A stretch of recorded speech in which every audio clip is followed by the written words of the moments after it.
humano. Nadie puede encadenar mis pensamientos. Mientras más me dejo cuestionarlo todo, me siento más libre y más responsable. Juan Lafarga. Bienvenidos a nuestro 5º programa. Hola, buenas noches. Aquí nuevamente estamos en nuestro 5º testimonio teniendo un invitado muy especial para nosotros, Alberto Segrera Miranda. Es un gusto podérselos presentar y estar una vez más en una emisión de testimonios. A continuación quisiera presentarles a Alberto Segrera Miranda con algunos datos, por supuesto, de su currículum. Es muy amplio, sin embargo, vamos a resumirlo de manera muy breve para que quienes no lo conocen sepan de quién se trata la entrevista del día de hoy.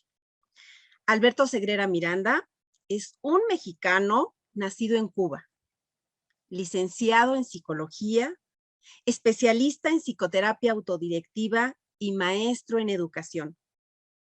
Es académico emérito de la Universidad Iberoamericana, consultor, conferencista, educador y orientador.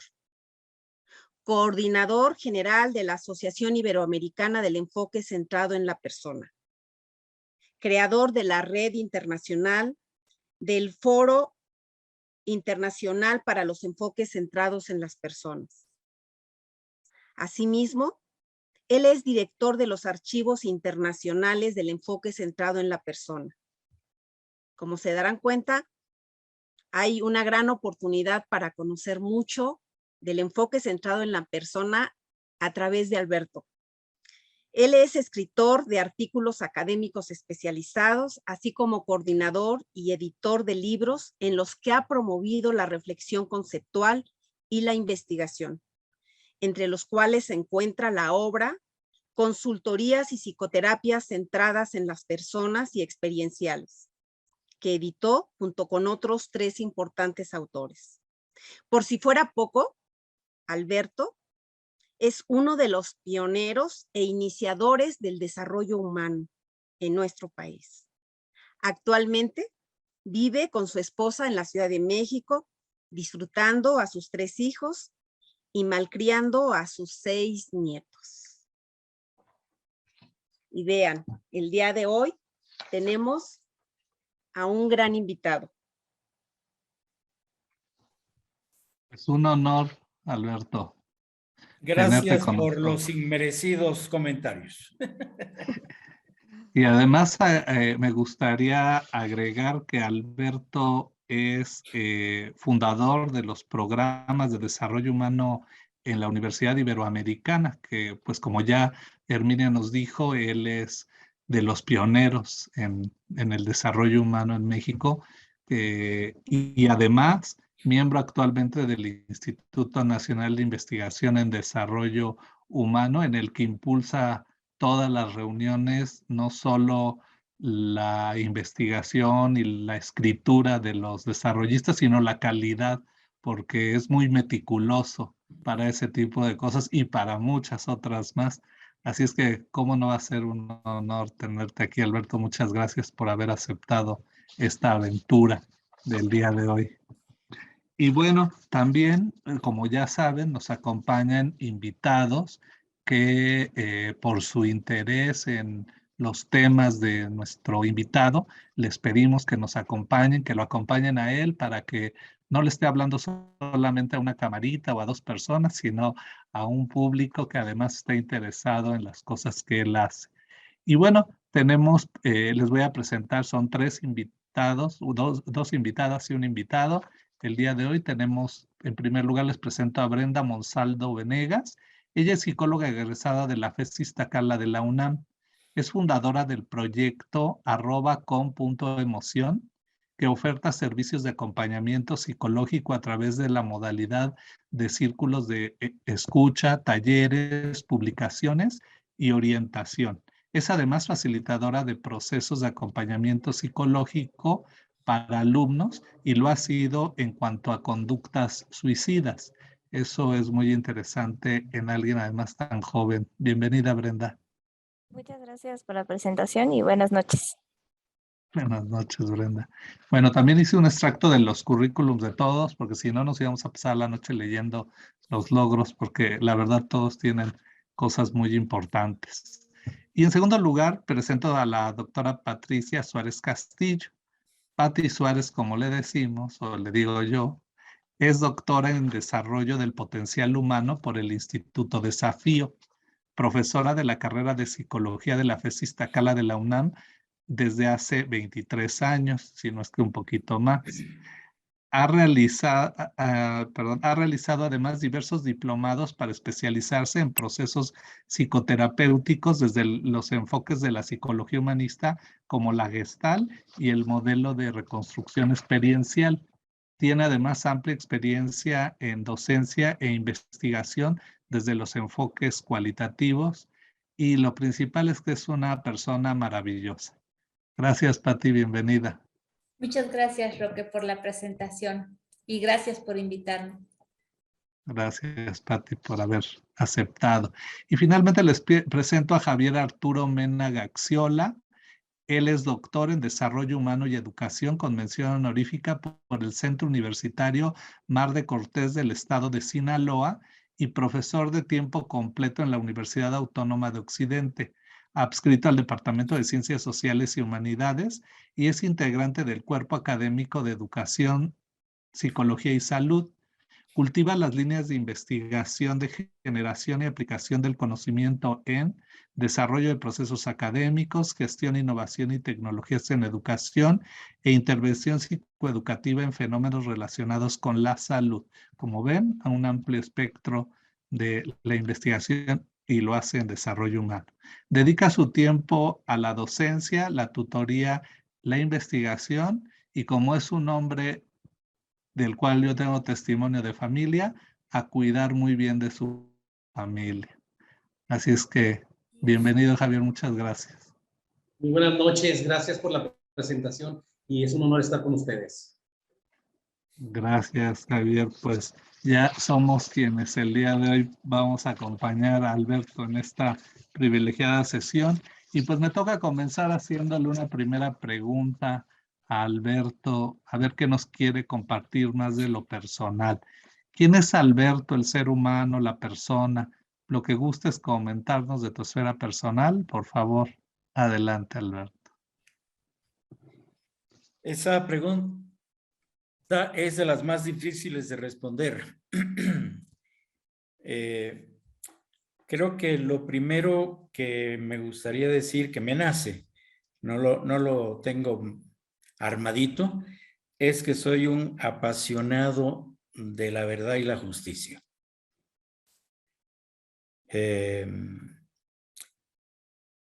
Entre mis defectos está la obsesividad, que procuro ponerla en función social, ayudando a que las cosas tengan una organización. A veces se me pasa la mano. Y no atiendo suficientemente mis relaciones personales. Es algo que voy a morir aprendiendo, porque muchas veces le doy prioridad al trabajo en lugar de dárselo a las relaciones. En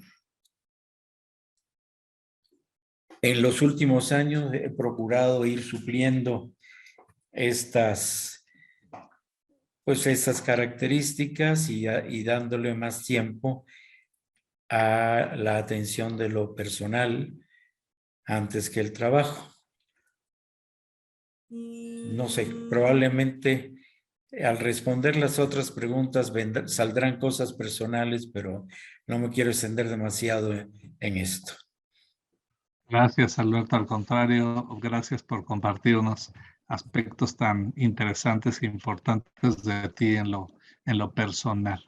Y bueno, la Universidad Iberoamericana da testimonio de toda la entrega que hiciste durante tantos años. Yo siendo alumno de la maestría recuerdo siempre lo afanoso que estaba en la bienvenida, en las inscripciones, en el acomodo incluso de los grupos. Aun cuando yo creía que no le tocaba, ahí estaba Alberto siempre al pie del cañón. Y muchas gracias también por eso, Alberto. Siempre nos cuidaste mucho en la Ibero a todos los que estuvimos ahí contigo. De hecho, no trabajaba de tiempo completo, sino de tiempo repleto. Tenía un permiso para entrar los 7 días a la semana, 24 horas al día, a cualquier hora, lo cual es una de las barbaridades que me he prometido no repetir en mi tiempo de jubiloso, porque los jubilados somos jubilosos, somos ya libres de los horarios, y eso no quiere decir que no trabajemos, sino que hacemos lo que nos da la gana, cuando nos da la gana y como nos da la gana. Exacto. Oye, Alberto, pues mira, qué interesante que sigues hablando de ti justamente y como dijiste, más adelante irá saliendo y qué padre que puedas ir platicando y compartiéndonos un poquito más de ti en este momento de tu vida y me parece muy interesante. Y eso evidentemente, pues a mí también me haces pensar cómo me voy imaginando cuando voy escuchando a Roque y lo que tú vas diciendo de cómo fue tu tiempo dentro de la Universidad Iberoamericana. Y entonces, pues aquí surge justamente esta pregunta, ¿verdad? De ¿cuál fue y cómo fue entonces tu acercamiento, tu primer acercamiento a la psicología humanista y al desarrollo humano? ¿Cómo fue esto? ¿Puedes platicarnos un poquito para conocer más de cerca, de viva voz, ¿no? De ti. De acuerdo. Mi inicio con Rogers no fue en México. Yo estudié mi licenciatura en psicología, o reanudé los estudios de psicología que había empezado en Cuba, en la Universidad Católica de Lovaina. Empecé en 1963, después de 2 años de interrupción por mi salida de Cuba, y en el año 1965, en un curso sobre métodos terapéuticos, el profesor René Bolcher nos tomaba tres líneas, y entre ellos estaba lo que en aquel tiempo le llamaban psicoterapia no directiva. De ahí fue un reto para mí, porque yo estaba convencido de que yo podía saber mejor que cualquier qué es lo que le pasaba a alguien. Y para trabajar eso dije, bueno, pues voy a hacer mi trabajo de final de licenciatura sobre las condiciones terapéuticas, la llamaban en aquel tiempo, yo diría ahora de condiciones promotoras del desarrollo humano. Trabajé con un amigo mío colombiano, en aquel tiempo era cura claretiano, terminó su vida casado y con hijos, y de ahí salió el primer estudio, que todavía era en un lenguaje muy psicólogo clínico. Tengo que confesar que yo he ido abandonando mi identidad de psicólogo clínico y asumiendo la identidad de promotor del desarrollo humano, porque creo que uno de los defectos que hemos tenido los psicólogos es de reducir a un psicologismo el planteamiento del enfoque. Me invitaron a México a un proyecto que sería muy largo de contar todas las vicisitudes, pero para poder conseguir el permiso de trabajo, jesuitas intervinieron, el padre, ay, qué barbaridad, las sinapsis se me borran, se me desconectan. El rector de la Ibero, Ernesto Meneses, me aceptó que yo apareciera trabajando en la Ibero y me pidió que me conectara con el director del Centro de Orientación Psicológica en aquel tiempo, que era Juan Lafarga. Esto, de hecho, es algo bien curioso, porque mucha gente se ignora que yo no soy discípulo de Juan Lafarga, soy un colega agradecido de Juan. Como les decía, yo estudié en Bélgica, pero hice mi tesis de licenciatura, y cuando llegué con Juan para ver cómo podía integrarme al Centro de Orientación Psicológica, le dije lo que yo había trabajado y él terminó pidiéndome, estaba muy cargado de trabajo en ese tiempo, que lo sustituyera dando el curso que daba cada año para los psicólogos en aquel tiempo, en un programa de posgrado que daba el Centro de Orientación Psicológica. Y de ahí esa fue mi entrada a enseñar a gentes de mi misma edad, básicamente porque muchos de los psicólogos que estudiaban en ese programa eran prácticamente de mi misma edad. Posteriormente me tocó el coordinar la comisión que dio origen a los programas de orientación y desarrollo humano, y fui director coordinador del programa durante muchos años. No sé si esto responde a tu pregunta o es exageradamente científico, y con todo gusto le ponemos carne.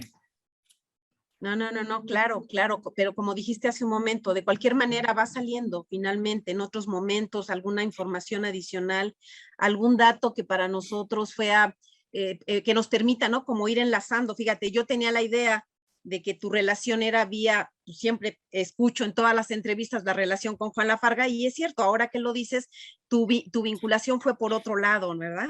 Y yo recuerdo en algún momento en un seminario contigo donde nos hablabas de tu relación con Carl Rogers, justamente, y fíjate qué importante es poder conocer a alguien que nos pueda platicar un poco más sobre todo esto. Así es de que para mí está perfecto. A Rogers, de hecho, le mandé mi trabajo que había presentado en 1969 en Bélgica, en francés. Y Rogers no habla francés. Quien lo leyó fue una muy buena amiga, Gay Barfield ahora, anteriormente era Gay Swenson, pero las norteamericanas cambian de apellido cuando se casan y se descasan. Y ella le comentó a Rogers. Cuando ya llegué aquí a México, en 1971, en diciembre, invité a 2 personas del Center for Studies of the Person a que vinieran a dar un grupo. De hecho, fueron 2 grupos porque se inscribieron muchos grupos de encuentro. Y de ahí salió una invitación a que fuera yo a participar en el La Joya Program que se daba en los veranos. En aquel tiempo era de 17 días, incluyendo 3 fines de semana. Estaba en el programa y el director, uno de los 3 codirectores del programa, Bruce Medor, me dijo un día, vamos a salir un rato.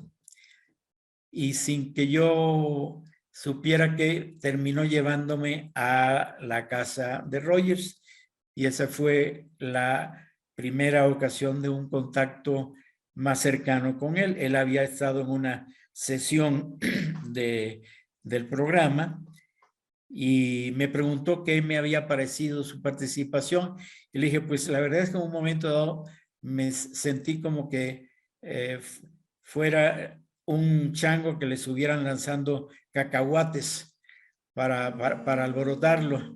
Me llamó mucho la atención una persona que le llevó 7 libros para que los autografiara, lo cual me dije, esto es un exceso. Está bien pedir un autógrafo, pero pedir 7 autógrafos de libros, yo creo, no sé si estaba pensando en venderlos después a precio de oro o lo que fuera. En fin, no me pareció adecuado.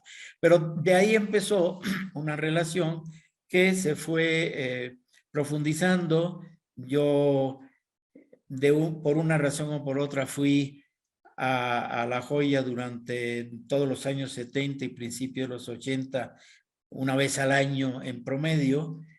Y entre una de esas cosas, Royce me pidió que si le traducía una conferencia que dio aquí en México en una reunión internacional de la Asociación de Psicología Humanista que tuvo lugar en Cuernavaca, en el malogrado Casino de la Cierva, hermoso lugar que todavía recuerdo. Y para mostrar un poco la manera de ser de Rogers, cuando, bueno, pues dio su conferencia y yo lo traducía sentado al lado de él, cuando terminó su charla y venían las preguntas, se inclina hacia mí y dice, ahora responde tú también. Lo cual, por supuesto, me agarró desprevenido, pero muestra mucho su manera de ser, que no le gustaba monopolizar la atención.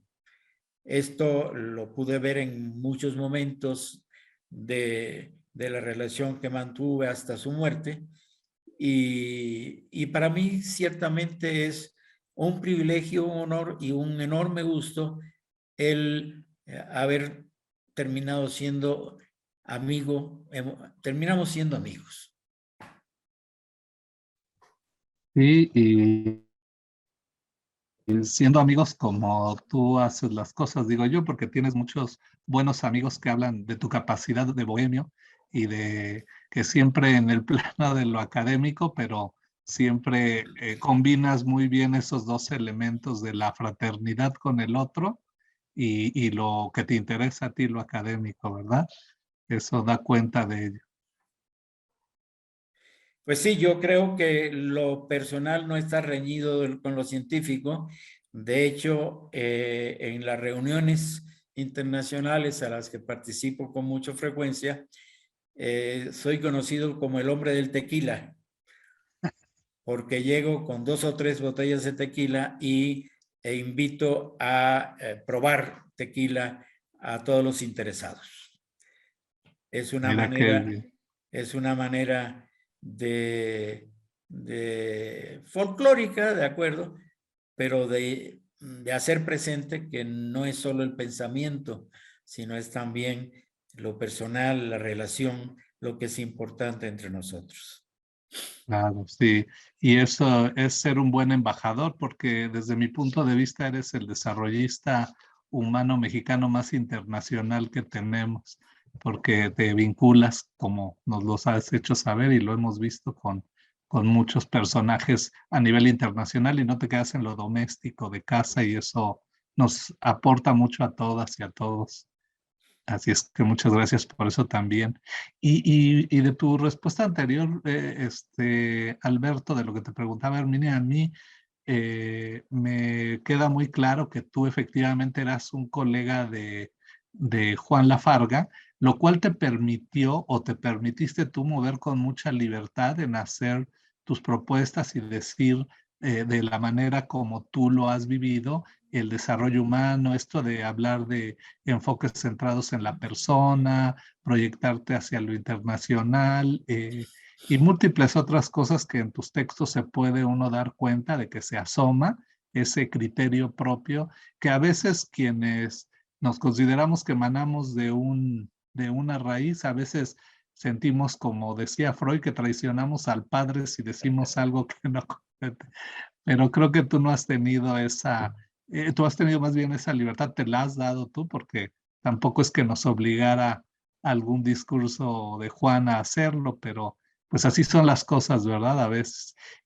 Y de ahí lo que me nace preguntarte, Alberto, es, ¿para ti existe una relación entre la psicología humanista y el desarrollo humano? Y si es así como es, ¿o cómo tú miras este aspecto? Ok, para mí creo que hay que distinguir, creo que el desarrollo humano es un campo de estudio y de acción. No es una teoría científica. Se puede hacer desarrollo humano partiendo de las líneas humanistas, se puede hacer basándose en el psicoanálisis, se puede hacer a partir del conductismo. No tenemos monopolio de. Y eso es lo que permite ver muy claramente que no es una teoría. Las teorías para mí son sistemas de comprensión de la existencia. y entre ellas están las humanistas, la familia de líneas humanistas, y dentro de esas están los enfoques centrados en las personas, porque no es solamente la línea que empezó Rogers, sino que ha habido una diversificación, Gendling, la propia hija de Rogers, Greenberg, fueron dando espacio o dando origen a diferentes, podríamos decir, ramas de la familia, específicamente enfoques centrados en las personas. Y creo yo que, aunque en un momento dado había muchas peleas entre los defensores de una y otra, yo digo, oye, aprendamos unos de otros. Veamos lo que cada uno contribuye, no necesariamente asumo todo lo que cada uno propone, pero nos enriquecemos mutuamente. Y además, vistos desde fuera, es como dicen los que conocen a los miembros de una familia extensa. Pues ustedes dicen que no se parecen en nada, pero para mí son igualitos. O sea, lo que tenemos en común es mucho más que lo que nos diferencia. De ahí también habría que decir que dentro de los enfoques centrados en las personas son parte de una familia más extensa, que son los enfoques humanistas, que también son muy respetables, pero yo digo, cuidado, no hay que revolverlos. Una cosa es hacer una síntesis personal y otra cosa es hacer una revoltura. A mí, por ejemplo, me parece que Maslow es el más cercano a la perspectiva de Rogers, pero no es centrado en la persona, él es maslowiano. Y cuando queremos o cuando decimos que es lo mismo, es como cuando decimos que alguien porque tiene buenos principios, pues aunque tú no lo sabes, tú eres cristiano o tú eres católico. Eso es una ofensa. Una ofensa para los cristianos que no son católicos, una ofensa para los judíos que no son cristianos, una ofensa para los budistas que no son para nada, no tienen nada que ver con... Es decir, no hay que bautizar a la gente diciendo que es lo mismo, porque esto lo que hace es no poder aprovechar la diversidad, pero también reconocer la diversidad. En términos religiosos, el ecumenismo no quiere decir borrar las diferencias, sino estudiarlas fraternalmente con generosidad. Y creo que en términos científicos es lo mismo. Entonces, redondeando el asunto, para mí desarrollo humano no es una teoría, es un campo de estudio y de acción que se puede llevar a cabo a partir de diferentes visiones teóricas. En esto un poco discutíamos a cada rato, Juan y yo. Sí, sí, claro que porque sí es tratar de ubicar las cosas en su justa dimensión, y a veces, pues, los psicólogos, como decías hace rato, ¿verdad? Tratamos de psicologizar todo lo que encontramos. Es un reduccionismo, porque Sí, las personas humanas son, entre otras cosas, psicológicas, pero muchas otras cosas. Y la filosofía, claro. la antropología, la química, la medicina, etcétera, cada uno tiene una perspectiva, y esa es una de las bellezas, creo, que se han ido logrando. Todavía nos falta, pero se han ido logrando en los programas de desarrollo humano que admiten gente que viene de diferentes campos profesionales. Entonces, eso hace que en lugar de facilitar a los psicólogos el declararse ciudadanos de primera clase por encima de los demás, tienen que aceptar que son uno de una visión, entre otras, muy valiosa, pero yo, por ejemplo, he dedicado una buena parte de mi vida a despojarme de mi psicologismo. Y una lección muy importante para los psicólogos y las psicólogas en la actualidad y los desarrollistas humanos también, esto que acabas de decir, Alberto, muy importante. Oye, Alberto, y por ejemplo, en términos, ahorita se me ocurría, si una alumna o alumno de un posgrado te presenta una tesis en la que dice que va a combinar conceptos emanados de la teoría de Rogers y de la teoría de Maslow o de Viktor Frankl, ¿a ti te parece eso que sería conveniente o sería mejor que se enfocara en un solo modelo? Yo le diría, y esta es una expresión que la empleó por primera vez Juan. ¿Cuál es tu columna vertebral? Alrededor de la columna vertebral es que yo puedo integrar, no revolver, hacer un potaje con los restos de la semana, sino una síntesis personal en la que me voy preguntando a partir de cuál es mi perspectiva central del ser humano. Porque lo demás tiene que ser coherente con esa perspectiva. Yo no puedo simplemente agarrar de chile, de dulce y de manteca y sin hacer algo, repito, coherente del conjunto. Ahora bien, con esa base se vale hacer uso, ver cómo puedo integrar, si puedo integrar o no, conocimiento que ha sido desarrollado por gente que no son centrados en la persona. Lo otro sería cerrarse totalmente y empobrecer nuestra perspectiva. Cuando tú tomas algo que ha sido desarrollado en otro lado y eres capaz de integrarlo coherentemente en el enfoque, lo que estás contribuyendo, lo que estás haciendo es ampliando el enfoque. No prostituyéndolo, sino ampliándolo. Claro.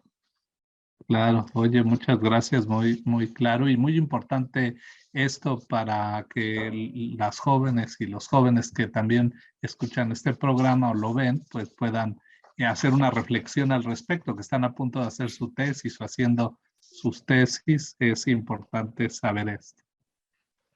Y fíjate que siguiendo con esto que están mencionando, me hiciste recordar, Alberto, es cierto, cómo teniendo claro cuál es mi columna vertebral de mi estudio, no me cierro a la posibilidad de estudiar lo que en otros enfoques se aborda, ¿verdad? Yo lo veo en uno de los libros de Yendlin, justamente estamos haciendo un círculo de lectura con Salvador Moreno, y a mí me sorprendió cuando veo que conceptos del psicoanálisis, por ejemplo, se traen acá, o lo cognitivo, por ejemplo, se trae al propio focusing y cómo lo va desglosando, lo va analizando, y bueno, para mí eso es así como una gran sorpresa, pero me hace sentido ahorita que te voy escuchando justamente. Y fíjate que entonces, escuchando esto que nos vas planteando, yo también me pregunto entonces, ¿cómo le hace a Alberto Segrera con esa claridad y esa diferencia que él puede establecer entre lo que es el psicologismo, lo que es el desarrollo humano como un campo de estudio amplio, que me gusta cómo lo planteas, porque no se monopoliza, ¿verdad? Es un campo que acoge siempre y cuando exista esa claridad y esa posibilidad de síntesis que tú mencionabas. Y entonces yo me voy a esto que tú haces, a lo que tú te dedicas desde este campo. ¿Cuáles serían tus recursos metodológicos para llegar a estas conclusiones, a esta síntesis, a este trabajo que tú realizas, pues desde lo que haces? Bueno, lo pusiste y suena muy fácil, pero no. Sí, de acuerdo.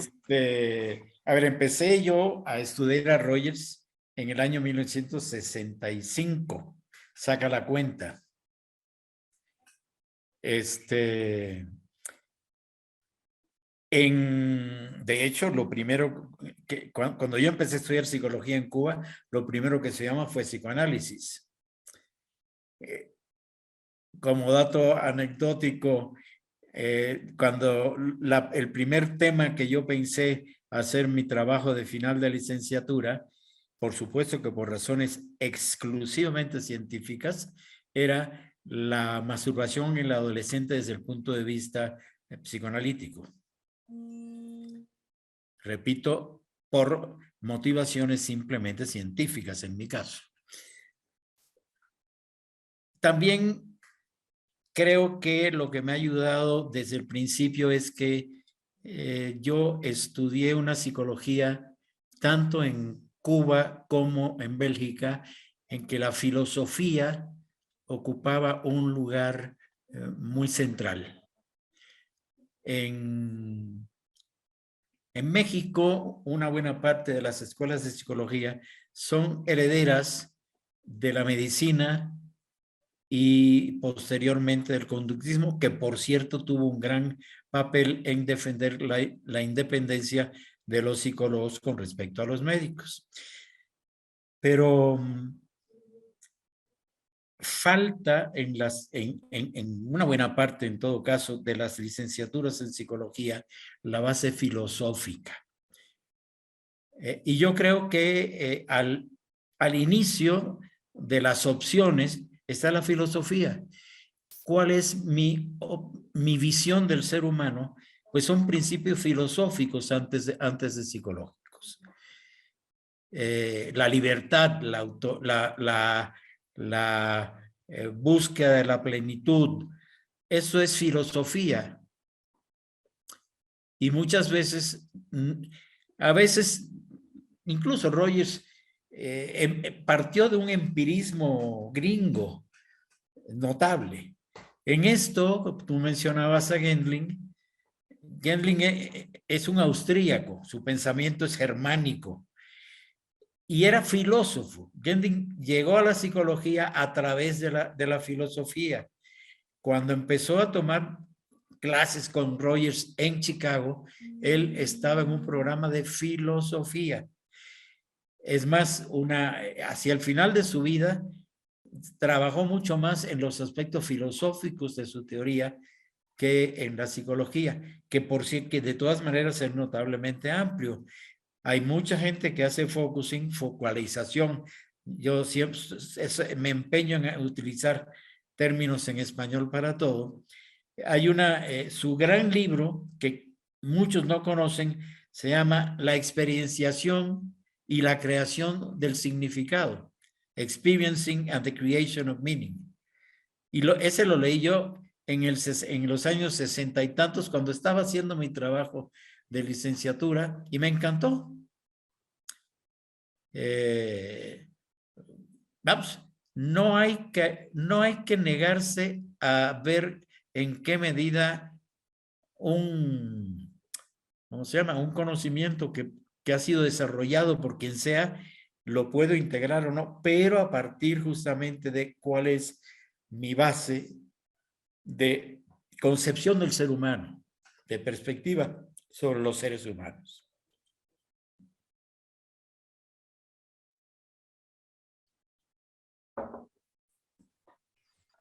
Claro. Y sí, un aspecto muy importante el que acabas de tocar, que nosotros esperamos en estos programas poder aterrizar más, ¿no? La cuestión epistemológica, la cuestión del concepto de ser humano, todo esto que a veces dejamos de lado, pero es la infraestructura que da una solidez en la formación, ¿no? Y en la práctica también.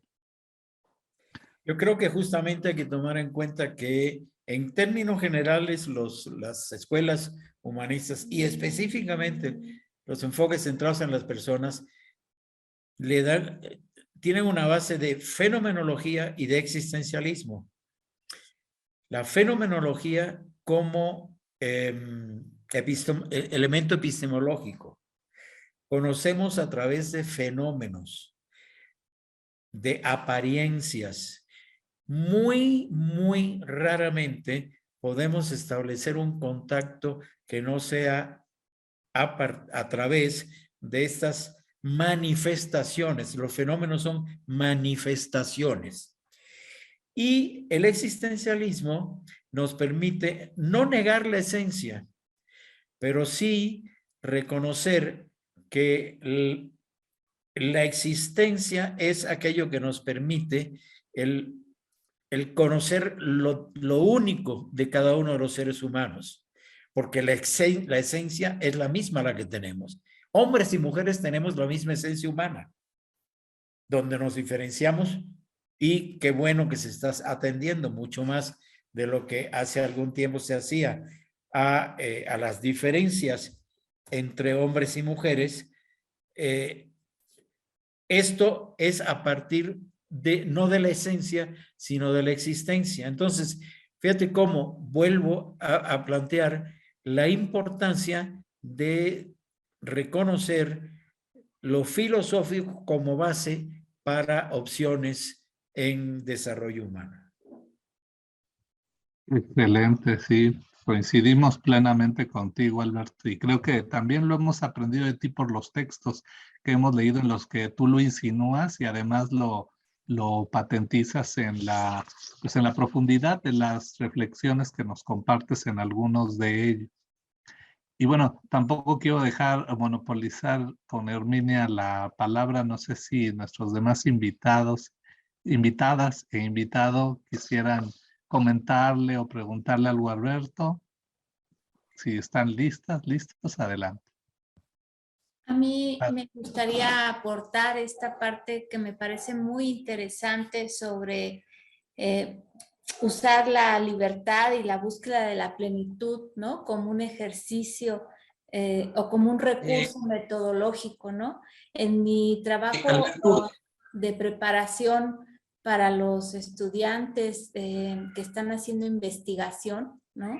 Me parece que enseñarles o compartir o acompañarlos en esta búsqueda de un interés personal que los lleve a hacer una investigación es fundamental.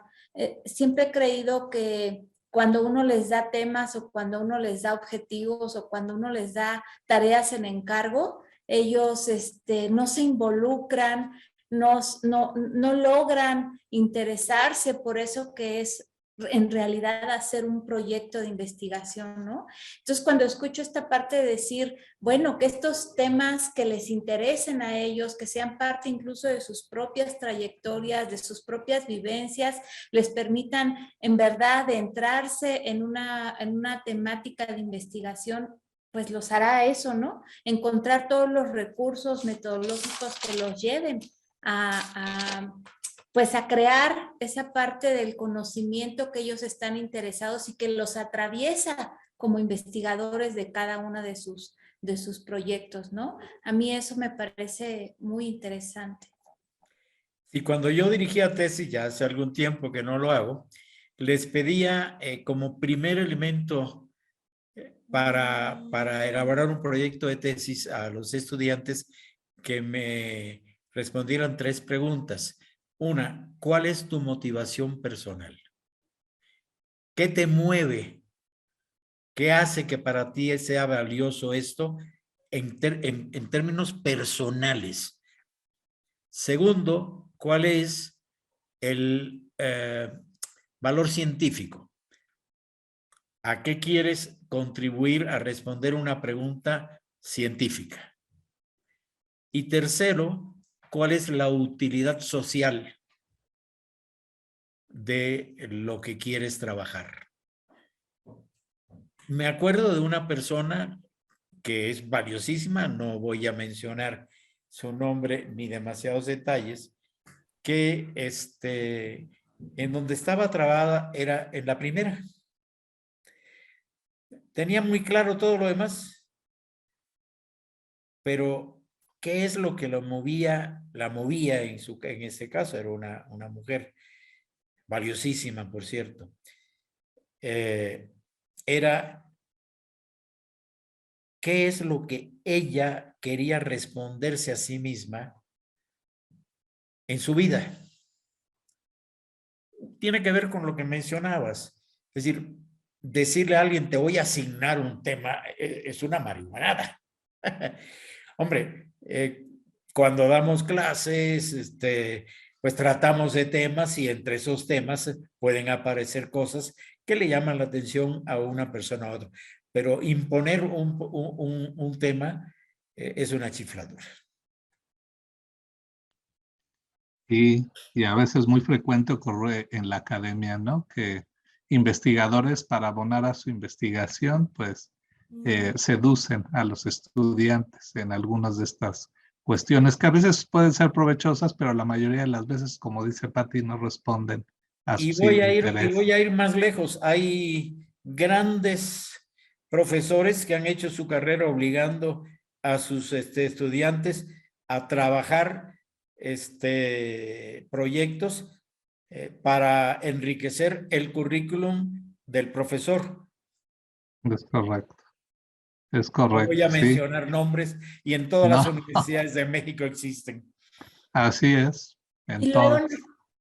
perdón, y luego nos quejamos de por qué no tenemos investigadores en México, ¿no? O sea, porque justo me parece que cuando hacemos que los alumnos hagan esto, que maquilen, digamos, el dato, ¿no? O lo que se quiere hacer por parte del investigador, pues ellos no se involucran, no forman parte, no se crean este interés personal por hacer investigación desde esto que decía Alberto, ¿no? Su motivación personal, su valor, o sea, ¿qué voy a dejarle al área científica con este proyecto que yo me estoy planteando, ¿no? Y cómo va a servir de utilidad, ¿no? ¿Cuál es la utilidad que va a tener para los social, otros? utilidad social. Claro, social. Y que no sea la generalización por la generalización, sino que sea más bien la universalidad lo que esté dando como resultado, lo que yo haga aquí, la aportación que yo esté dando al respecto, ¿no? Ahora, yo añadiría un factor que para mí ha impedido el que haya mucha investigación en México. En la mayor parte de los casos de instituciones de educación superior, no se da ni el tiempo que se requiere, ni los fondos necesarios para llevar a cabo una investigación sólida, amplia. Si resulta que en esta mal llamada eficiencia se obliga a los profesores a tener su tiempo repleto de cursos que además hay que preparar. Si uno es responsable, tiene también que dedicar tiempo a preparar y a revisar los trabajos que se piden. Digo, conozco estudiantes que me han dicho, ese profesor nunca leyó los trabajos que me dio, que me pidió, lo cual es inmoral. Pero vamos, los profesores en la mayor parte de los casos son atiborrados de tiempo de docencia y no se da tiempo para investigación. Y además no solamente el tiempo hace falta. Para hacer programas amplios de investigación hacen falta recursos financieros que en la gran mayoría de los casos tampoco se le dan a los profesores de las universidades. Entonces, cuando se dice, es que ustedes no investigan, pues habría que preguntar quiénes son los responsables. Exacto. Así es. Muchas gracias, Alberto. Quisiera darle la palabra a Brenda, que tenía levantada su mano hace rato, y también Javier después de ella. Adelante, Brenda, por favor. Claro, yo tenía una pregunta que me había surgido desde el inicio, muy de tu experiencia, pero ahora aprovechando que hablan de las tesis, pues me viene otra pregunta, ¿no? Creo que desde mi perspectiva es a veces mucho más sencillo responder a la pregunta científica o a formular la pregunta científica. Creo que hay hasta manuales para hacer eso, ¿no? Y a veces esa pregunta llega hasta a sentirse un poco sin alma porque estamos hechos bolas, ¿no? Yo pasé por mi proceso de tesis y ahí viene mi pregunta, porque yo no terminé ese proceso de tesis. Yo me fui por otro camino al final, porque hubo algo en mi historia personal, hubo algo que respondía la pregunta del motivo personal que me pesaba tanto y era tan sensible para mí que no me permitió terminar de comprender la pregunta científica que me estaba planteando y en segundo lugar, encontrar un propósito social. Esto igual y partiendo desde la idea de que a partir de nuestro propio desarrollo o nuestras situaciones personales, es que vamos a irnos para afuera, ¿no? Primero adentro, luego afuera. Y entonces, justo mi pregunta es, como en tu experiencia, ¿qué pasa cuando la historia personal llega a ser hasta obstaculizante para a lo mejor un tema que es de mucho interés para nosotros, pero que finalmente la historia personal se atraviesa? Fíjate que ahí yo creo que nuestros recursos de desarrollo humano ayudan mucho. Dedicar el tiempo a ayudar al estudiante a aclarar qué es lo que significa para él o ella el tema. Y recuerdo la persona de la que mencioné antes, terminó llorando cuando por fin le cayó el 20. Ya esa expresión no sirve de mucho porque ya el 20 dejó de estar en circulación. Pero, eureka, me di cuenta de que esto es lo que me tiene trabado. Y eso que es parte de todo proceso de desarrollo personal, la concientización, explorar para llegar a hacerse consciente y poder asumir, yo creo que es parte del proceso que habría que llevar a cabo con las personas a quienes uno asesora. Llámese tesis, llámese todo proyecto de finalización, toda investigación en realidad. Y quisiera aprovechar para enlazar la pregunta que tenía yo desde el inicio, ¿no? Me pareció muy interesante cuando hablaste en tu experiencia personal de cómo a veces descuidamos las relaciones personales, ¿no? Y entonces me encuentro a mí siendo egresada en el limbo, y me encuentro observando a mis demás compañeros egresados y a veces siento que corremos en círculos gritando en pánico porque estamos en el proceso de aprender a ser psicólogos, ¿no? Creo que ahí es la grandiosa diferencia, ¿no? Entre aprender a hacer y aprender a ser, ¿no? Y entonces a veces siento que hay demasiada presión, tanto en mi experiencia personal como en la experiencia de compañeros con los que he tenido oportunidad de hablar. Creo que hay demasiada presión sobre ser un buen psicólogo, ser el psicólogo que se desempeña en la cosa para la que estudió, ¿no? Que cuál cosa es, quién sabe, ¿no? Porque estamos en el proceso incluso de descubrir eso, ¿no? Y tiene que ver con esta misma implicación personal que se va descubriendo. Y entonces pienso, ¿cómo te has relacionado tú con tu propio desarrollo personal, desarrollo humano, siendo facilitador de procesos de desarrollo humano? Bueno, la primera respuesta que me das es, antes de ser psicólogo, antes de que ser arquitecto, antes de que ser lo que sea, creo que es importante desarrollarse como persona humana. Ser un buen psicólogo sin ser una buena persona, buena en el sentido de satisfactorio como persona, es una calamidad.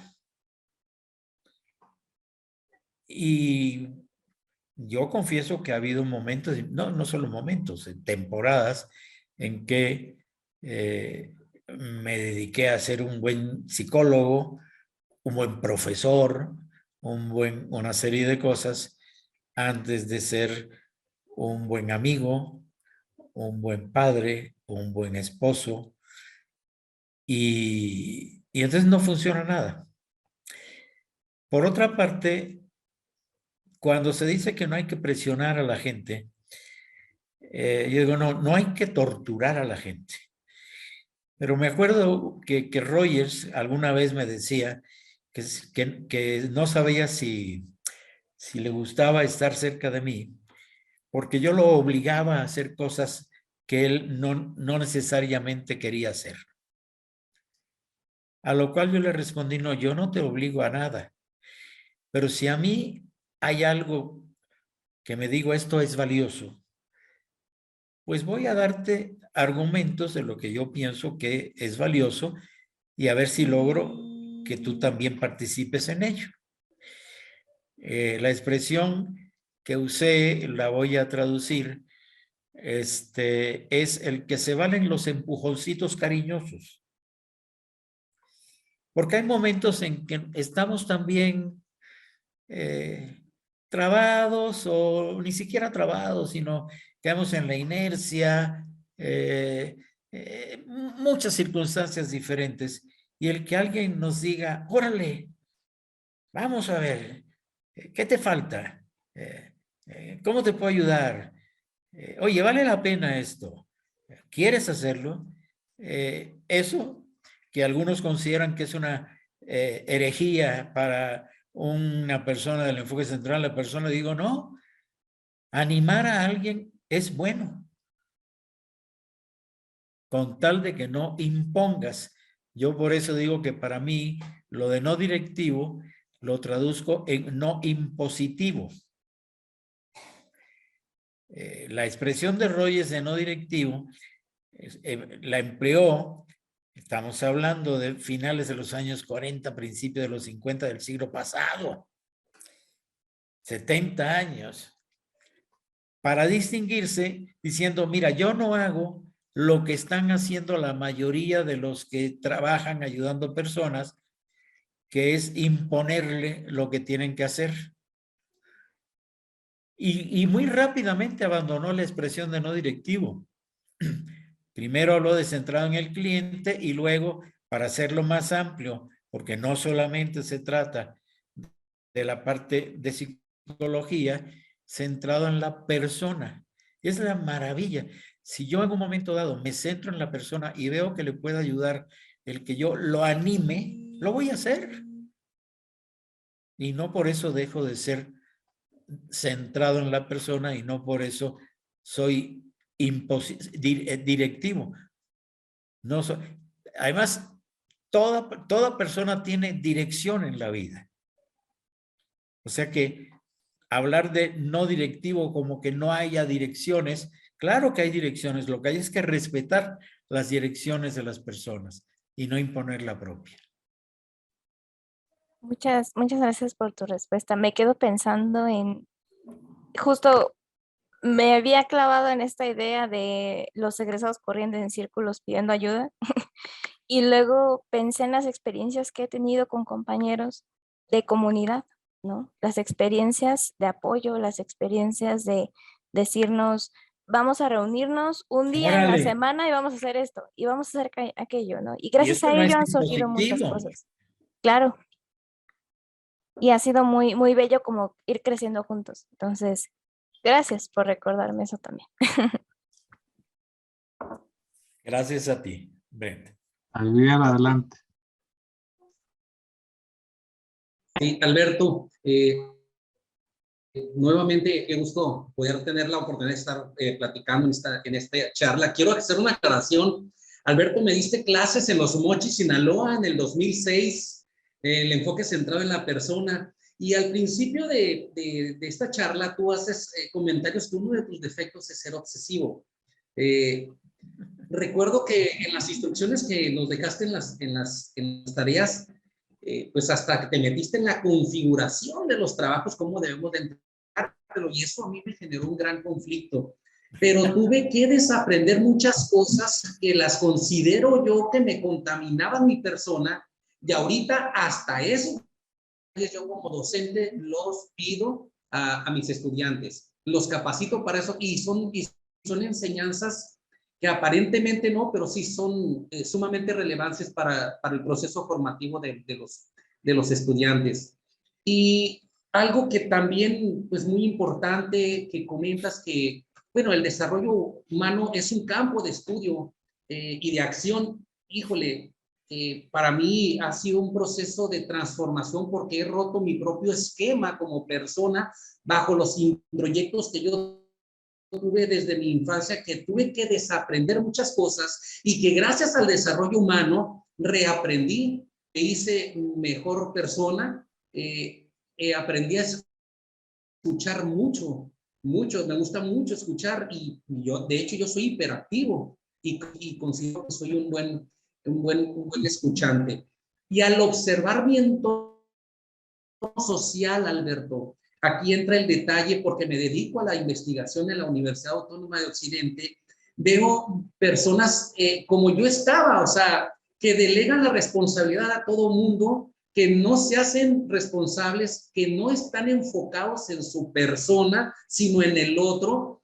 Emitimos juicios cómodos, emitimos pues puro estar juzgando y señalando al otro y no a su persona misma. Y eso se convierte en una situación académica para mí de estar luchando contra corriente en el proceso de la tutoría de investigación. Incluso, Alberto, en mi tesis doctoral, hice una propuesta de un programa para la formación de tutores con enfoque humanista, donde se desarrolló ciertas competencias profesionales para capacitar al profesor en materia de la tutoría de investigación y ver si aún así rompemos el esquema. ¿Para qué? Para que el tutor de investigación se convierta más en persona y que entienda de una vez por todas que estamos trabajando con seres humanos, en seres humanos que luchan con ansiedades, con angustias por estar en la etapa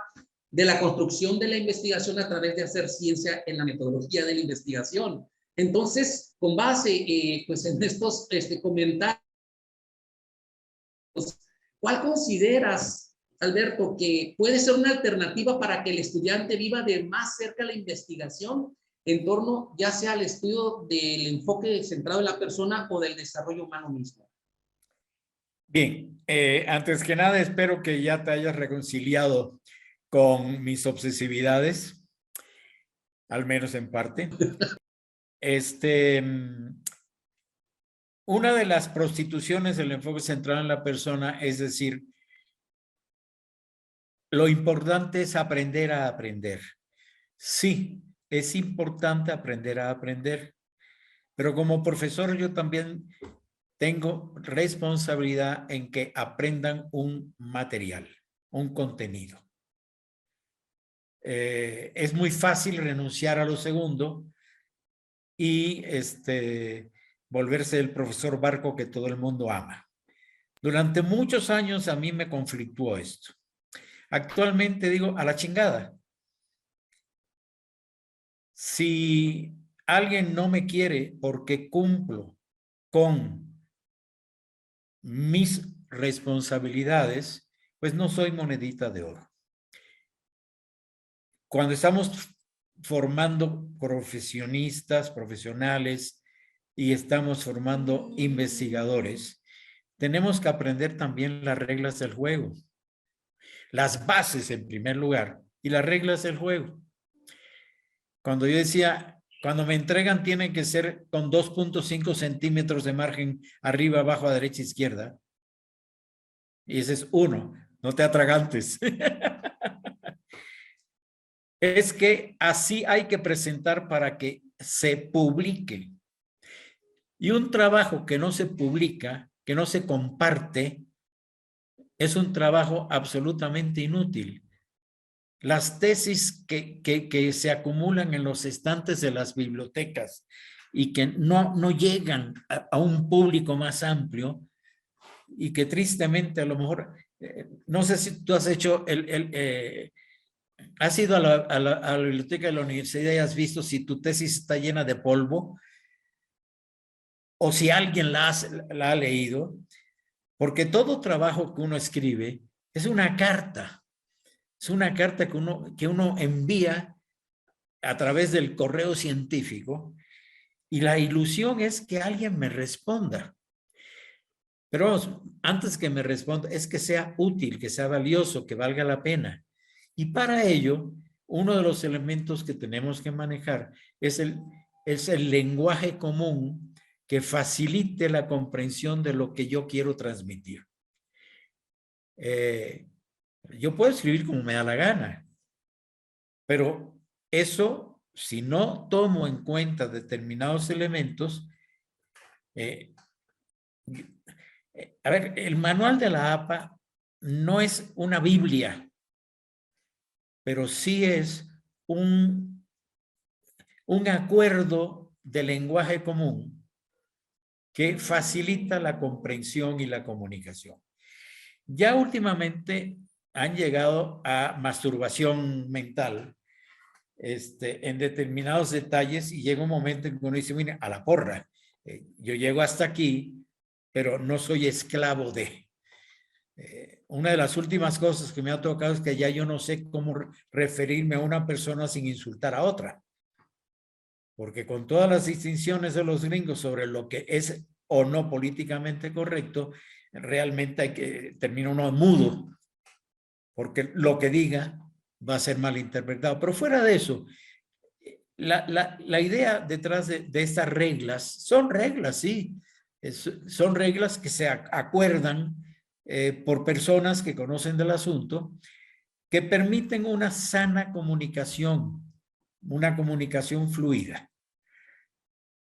Y esto es para mí una de las responsabilidades que yo como profesor específicamente, y más todavía un profesor de universidad, no puedo ignorar.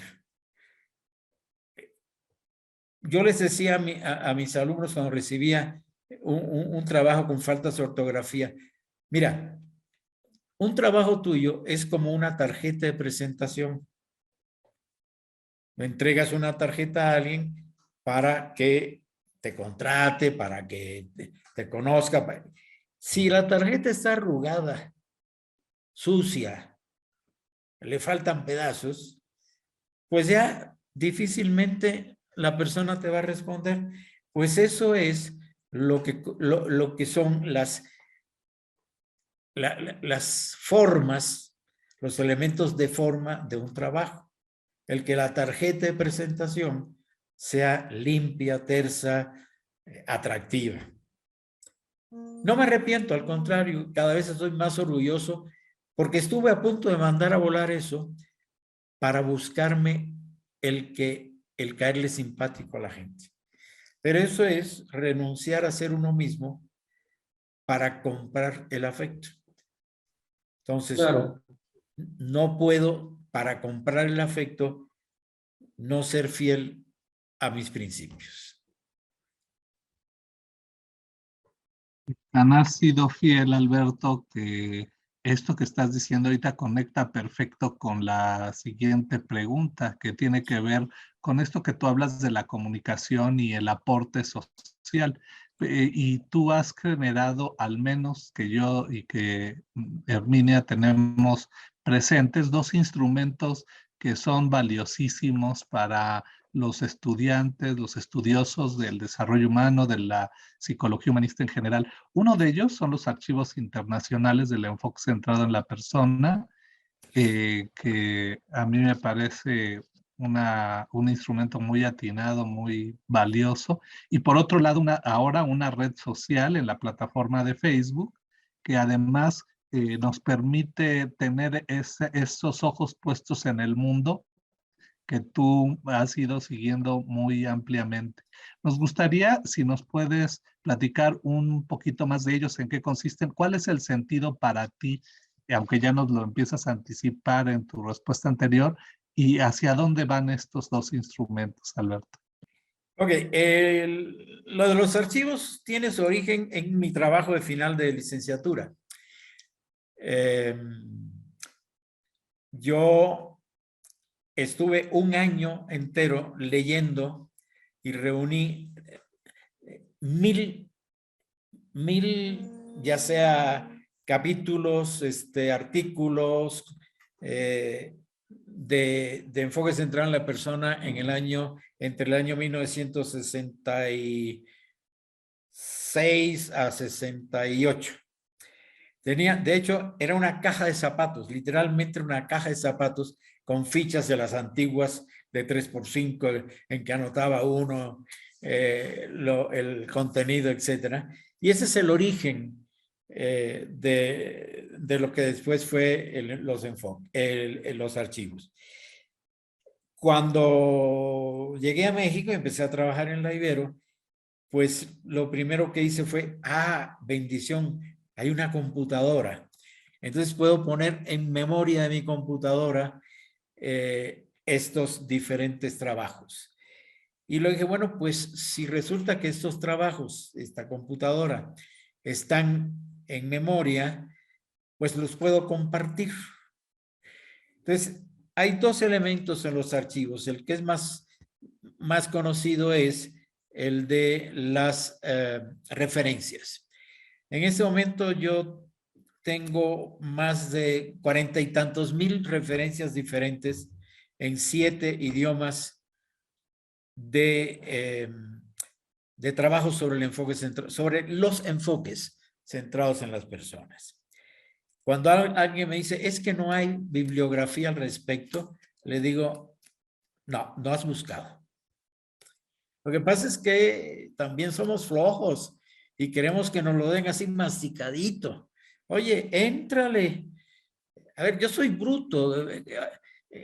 Paradójicamente yo soy bruto en las cuestiones tecnológicas y me ha costado mucho trabajo entrarle a aprender a manejar ciertas cosas. Hay unas que digo están más allá de mi comprensión, pero hago todo el esfuerzo y buscar las referencias con todos los recursos actuales del Internet es algo maravilloso.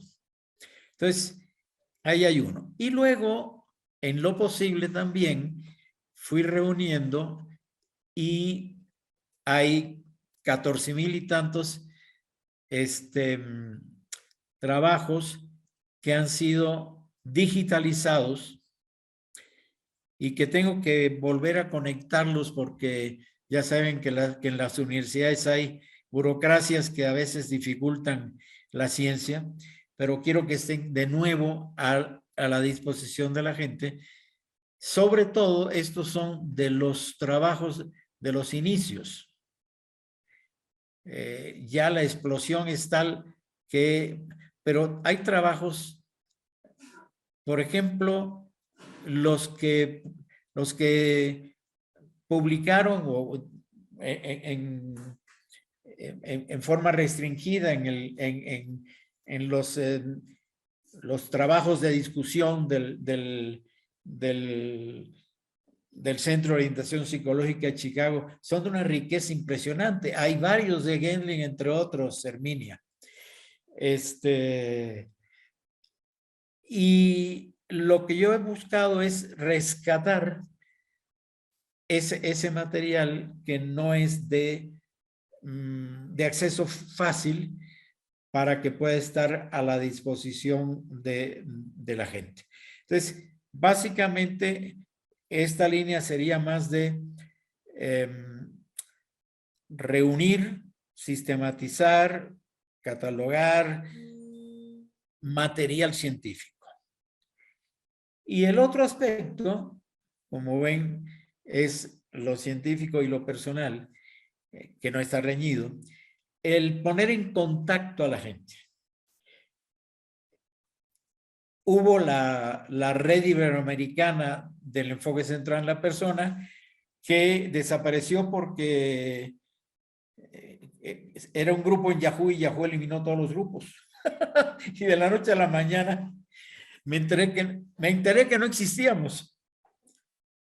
Son de esas decisiones de las plataformas que ni le avisan a uno, pero bueno, habría que reglamentar más estas cosas a nivel internacional.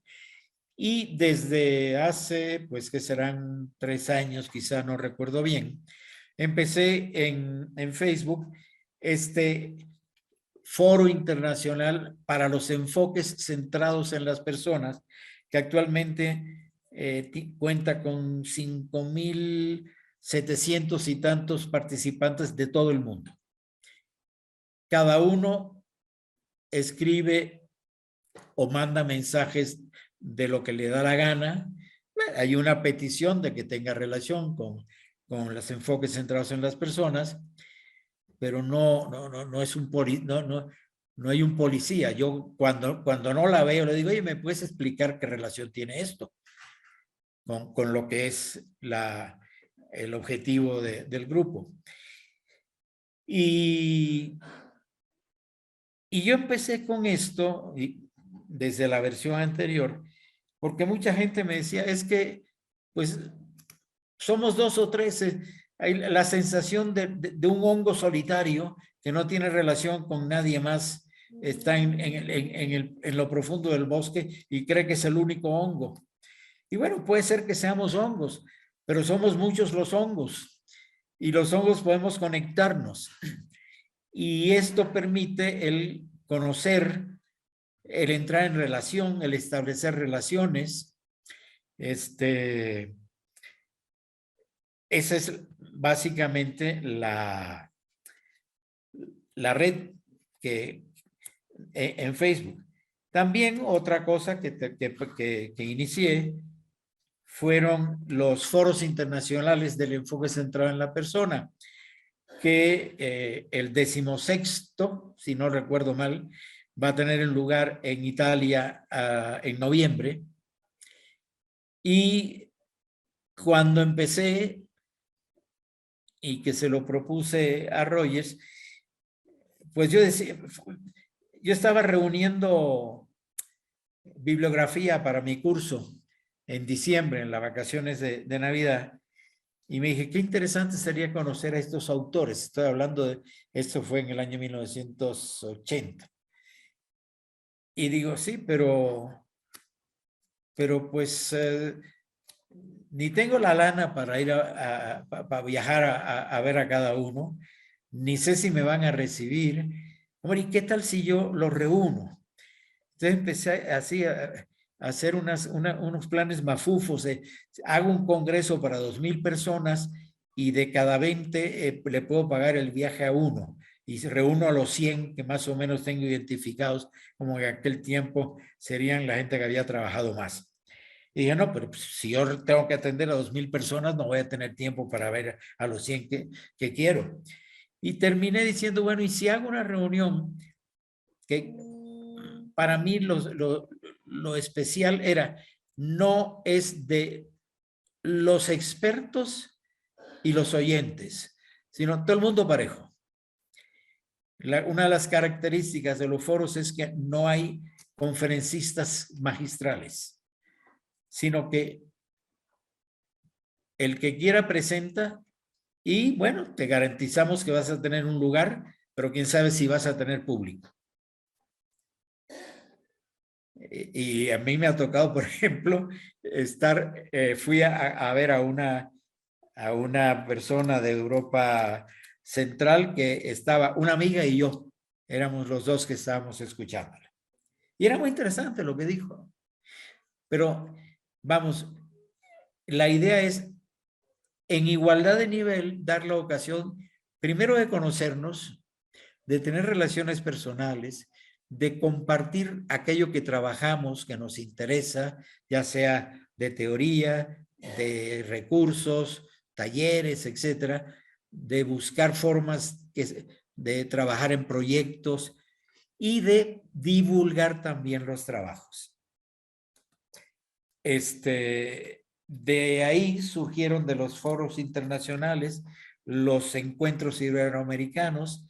Los encuentros iberoamericanos surgieron los foros brasileros y los encuentros argentinos. En México hemos tenido un solo foro mexicano hace unos tiempos que Dora Gómez Palacios se lo echó y no ha habido quien se anime a hacer otro. Desde entonces se aceptan voluntarios. Yo asesoro, pero no dirijo.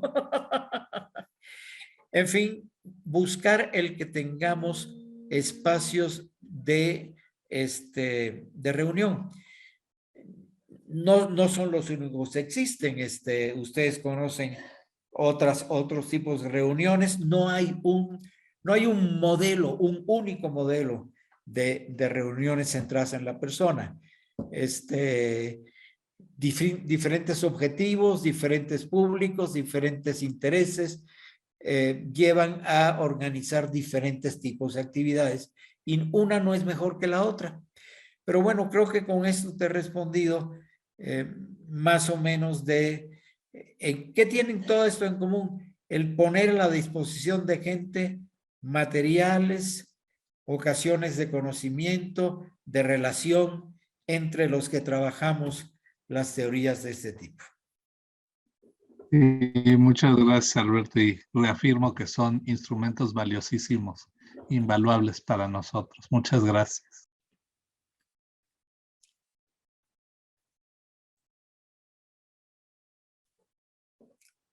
Bueno, el grupo Compartir también hace sus reuniones, entre otras. Sí, así es. Y gracias a el impulso que tú y otros nos han dado en esto, hemos podido hacer también un granito de arena en un, como decías tú, en un lugar perdido de la Ciudad de México que ya encontrar. Adelante, Herminia.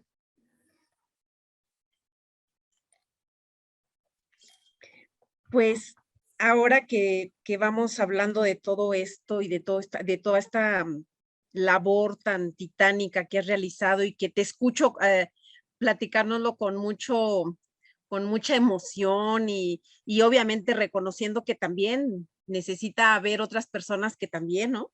Empiecen a hacer la labor, y creo que también esa es la intención hasta cierto punto de tener un público joven por acá, que podamos hacer una labor en común, ¿verdad? Y poder continuar con esta labor que esperemos que no se quede ahí, sino que simplemente tenga una continuidad. Y me parece muy importante tu invitación. Y bueno, en relación a todo esto que vamos platicando contigo y que sabemos que estos enfoques centrados en las personas, son tan vigentes, vaya, no es de aquellos años, sino siguen teniendo esta vigencia. En el contexto, Alberto, de todo esto que estamos viviendo en la actualidad, en la sociedad, cambios políticos, desastres naturales, la pandemia simplemente, la violencia social y una serie de condiciones, circunstancias que estamos viviendo. En tu opinión, ¿de qué manera la psicología humanista, los enfoques centrados en las personas que nos has mencionado, la psicología humanista en general y el desarrollo humano, cómo consideras que podrían contribuir a generar mejores condiciones de vida para las personas desde la labor esta que me gusta mucho, como lo dijiste desde el principio, que no se ubique solamente en los psicólogos, ¿no? Sino que pues somos toda una amplia gama de profesiones y de personas interesadas en estos enfoques. ¿Qué nos puedes compartir? Bien, creo que lo primero que yo diría es que no hay que soñar con ser los mesías, los salvadores del mundo. Creo que hay una diferencia entre considerar que somos los protagonistas del cambio y decir somos personas que quieren contribuir al cambio. Entre muchos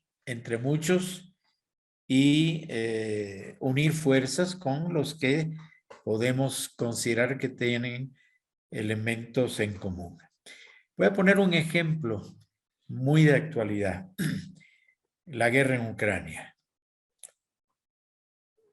Es algo que nos está moviendo a todos y que va a afectarnos a todos si no nos ha afectado ya. De hecho, una persona con la que teníamos un compromiso de elaborar un capítulo o de contribuir a un capítulo de un libro, pues ha sido desplazada por la guerra, ha tenido que salir de su país, sacando a sus hijas, dejando a parte de la familia en Ucrania. Y yo he visto, y en lo personal que he tratado de contribuir, primero a darle ánimo a quienes están viviendo directamente la situación físicamente.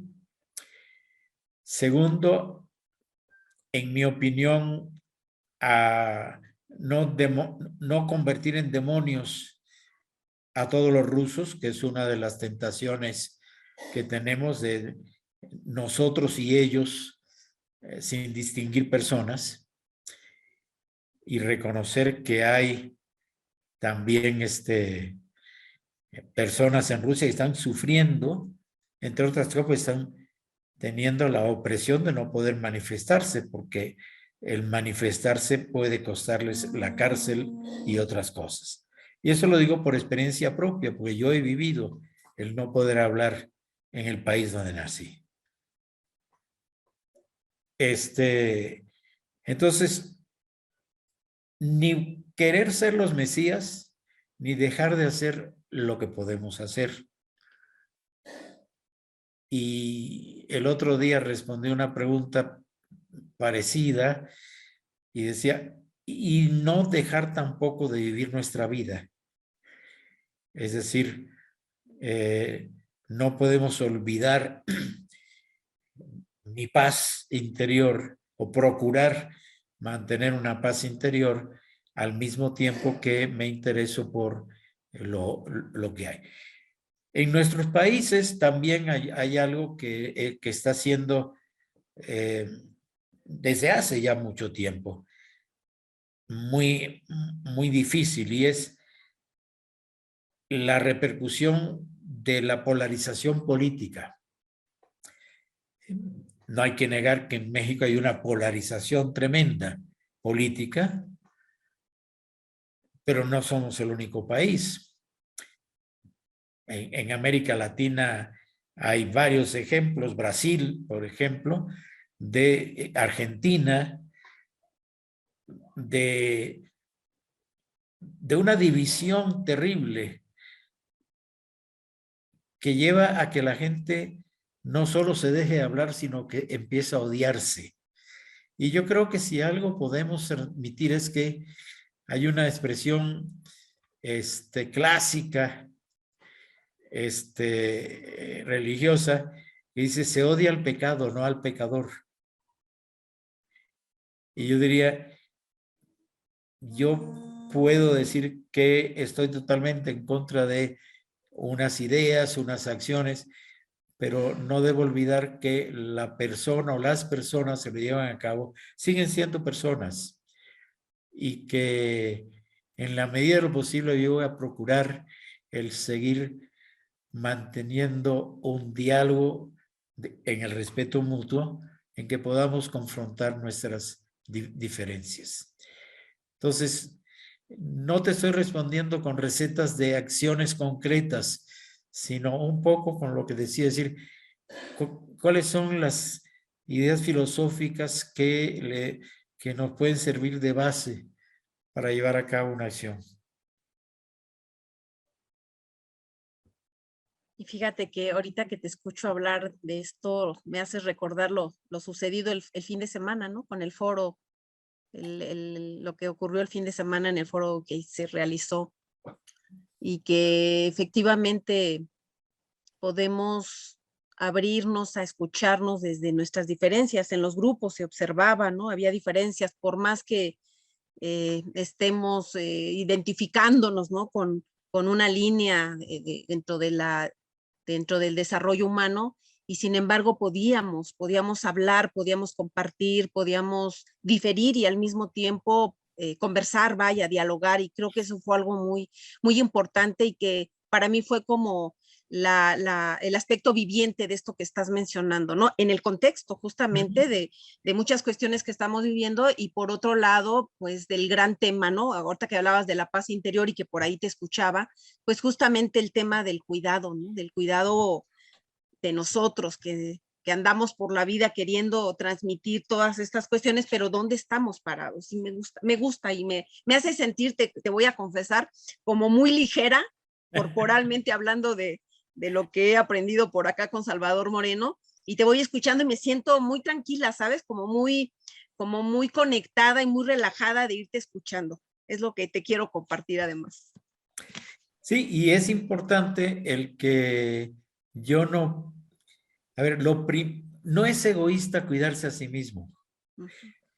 Lo señalé el otro día diciendo, cuando yo hablo de centrados en las personas, justamente uno de los elementos es el que no es centrado en la persona del otro, sino centrado en las personas en relación, y yo soy una persona y el otro o los otros o las otras también son personas.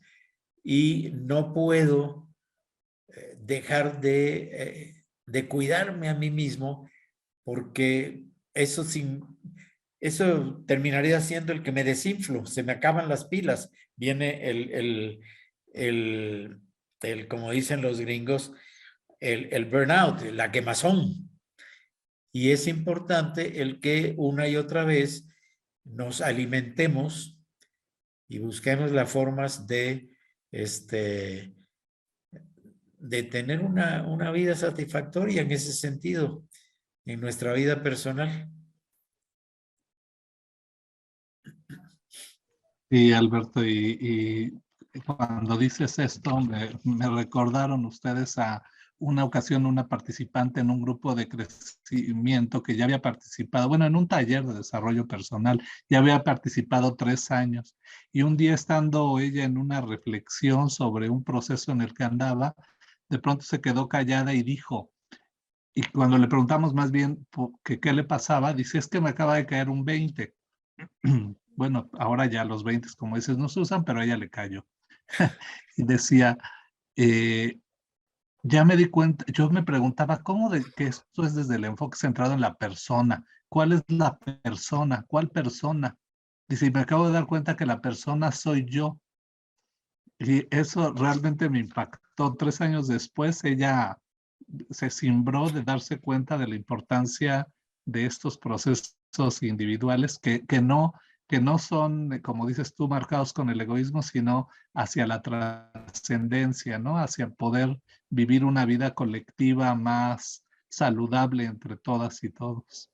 Ojalá hacia ya nos dirijamos. Pues ya estamos en la recta final y algo que no nos quisiéramos ir sin preguntarte, aunque para nosotros nos queda claro, y no solo a los que estamos aquí, sino a muchos más, y son más de los que tú te imaginas, incluso yo creo, es ¿cuál es el legado hasta este momento de Alberto Segrera para el desarrollo humano?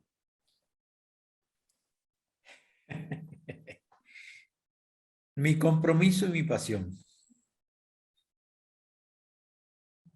Eso es. Creo que me puedo equivocar,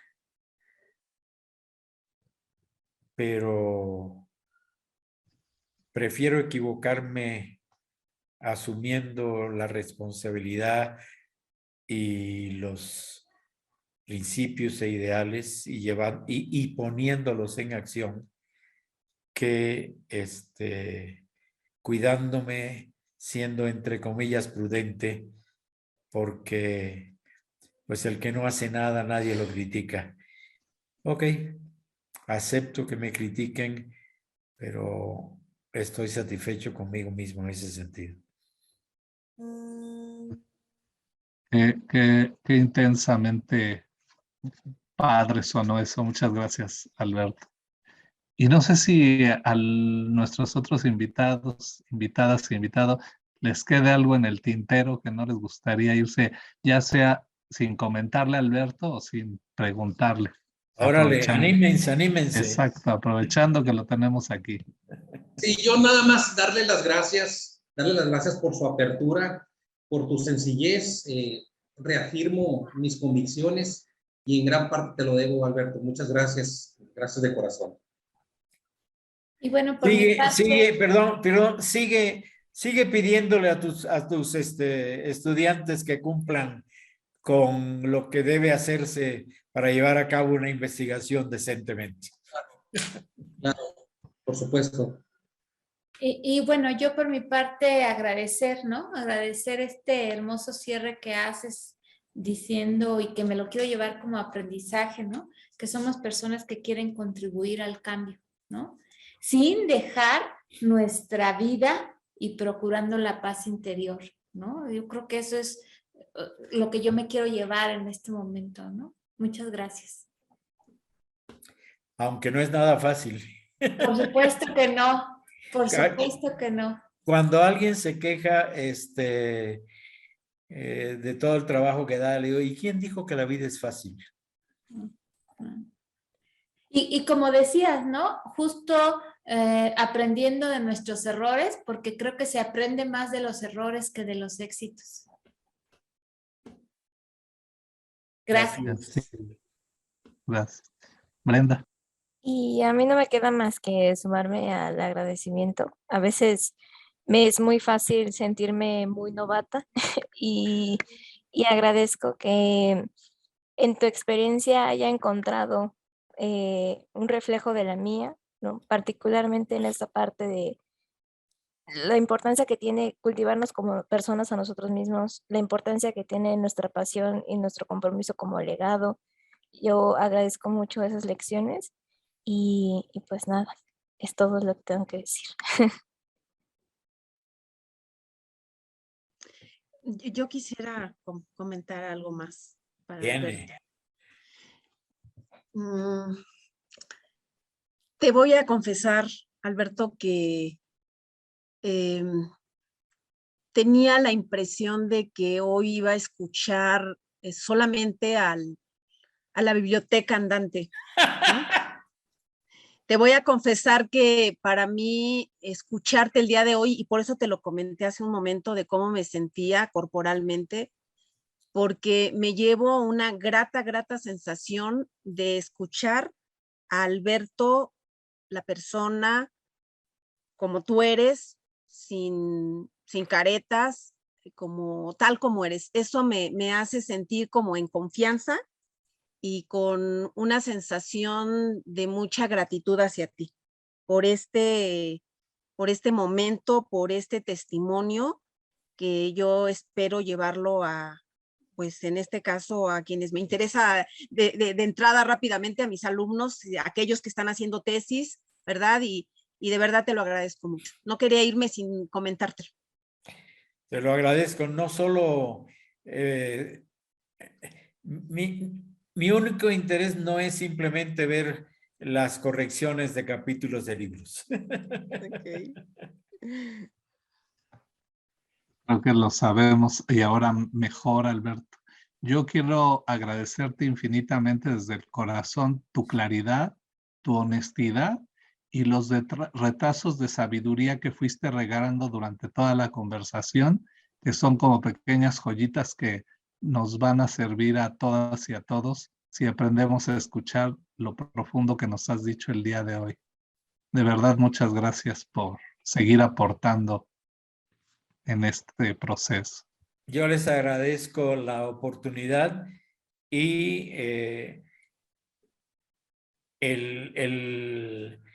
pues no hacer un plan, pero el pensar de qué valdría la pena comentar o lo que sea, me ayudó a aclararme a mí cosas que llevaba años sin encontrar una respuesta. Siempre las nuevas experiencias ayudan a dar pasos adelante. Muchas gracias a ustedes. Así es que, pues muchas gracias también a todas, a Patti, a Javier, a Brenda por su tiempo, su disposición, su cariño y estar aquí con nosotros. Muchas gracias. Y pues gracias. Un abrazo. Gracias. Pues nos vemos sí. Y nos vemos en el siguiente testimonio. Iba ya a decir, pero tú ibas a decir algo, Arminia. Sí, pues nos vemos en el siguiente testimonio y gracias por seguirnos. Suscríbanse a nuestro canal, sigan haciéndolo, pónganle me gusta y también hagan comentarios, por supuesto, es importante para nosotros. Recibir de ustedes la retroalimentación de lo que van escuchando nos enriquece también. Los invitamos a nuestro siguiente programa y de verdad estamos muy contentos de poder continuar con este gran proyecto. Muchas gracias por acompañarnos hasta el final del video. No olvides dejarnos tus comentarios.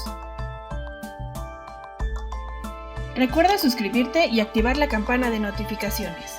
Nos vemos en el siguiente programa.